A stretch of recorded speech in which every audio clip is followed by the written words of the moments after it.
જય શ્રી કૃષ્ણ, જય દ્વારકાધીશ મિત્રો. આજે આપણે અધ્યાય 15નો બીજો શ્લોક સમજીશું. અધચોધર્વ પ્રસુતા તસ્ય શાખા ગુણ પ્રવૃત્તા વિષય પ્રબલાહ અધચ્ચ મૂલાન્યનું સંતતાની કર્માનું બંધીની મનુષ્યલોકે. આ વૃક્ષની શાખાઓ ઉપર તથા નીચે પ્રસરેલી છે અને પ્રકૃતિના 3 ગુણો દ્વારા પોષણ પામે છે. તેની ડાળીઓ ઇન્દ્રિયોના વિષયો છે. આ વૃક્ષના મૂળ નીચે પણ જાય છે અને તે માનવ સમાજના સકામ કર્મોથી બંધાયેલા છે.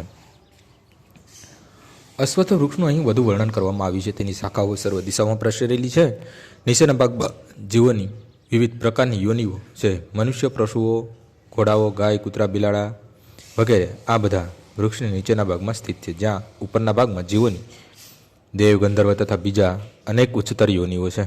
જેવી રીતે સામાન્ય વૃક્ષનું પોષણ જળથી થાય છે, તેવી જ રીતે વૃક્ષનું પોષણ પ્રકૃતિના 3 ગુણો દ્વારા થાય છે. કેટલીક વખત આપણે જોઈએ છીએ કે જળના અભાવે કોઈ ભૂખંડ વેરાન બની જાય છે અને કોઈ વાર અમુક ખંડ લીલોછમ બની જાય છે. તેવી જ રીતે જ્યાં પ્રકૃતિના કોઈ વિશેષ ગુણનું પ્રમાણમાં આધિક્ય હોય છે ત્યાં તેને અનુરૂપ જીવોની યોનિઓ પ્રકટ થાય છે. વૃક્ષની ડાળીઓ ઇન્દ્રિયોના વિષયો છે. પ્રકૃતિના વિભિન્ન ગુણોના વિકાસ દ્વારા આપણે વિભિન્ન પ્રકારની ઇન્દ્રિયોનો વિકાસ કરીએ છીએ અને આ ઇન્દ્રિયો વડે આપણે વિભિન્ન વિષય ઇન્દ્રિયો ભોગવીએ છીએ.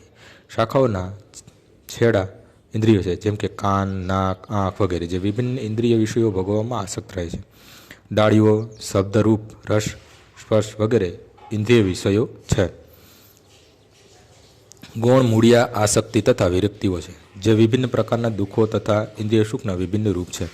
ધર્મ તથા અધર્મની પ્રવૃત્તિઓ આ ગુણ મૂળિયામાંથી ઉત્પન્ન થયેલી માનવામાં આવે છે અને આ મૂળિયા 4 દિશામાં પ્રસરેલા છે. તેનું સાચું મૂળ બ્રહ્મલોકમાં છે અને તેના અન્ય મૂળિયા મનુષ્યના ગ્રહમંડળમાં રહેલા છે. જ્યારે મનુષ્ય ઉચ્ચતર લોકોમાં પુણ્યકર્મનું ફળ ભોગવી લે છે ત્યારે તે આ પૃથ્વી પર આવે છે અને અન્ય ગતિ માટે ફરીથી કર્મ અર્થાત સકામ કર્મ કરવા માંડે છે. આ મનુષ્ય લોક કર્મક્ષેત્ર કહેવાય છે.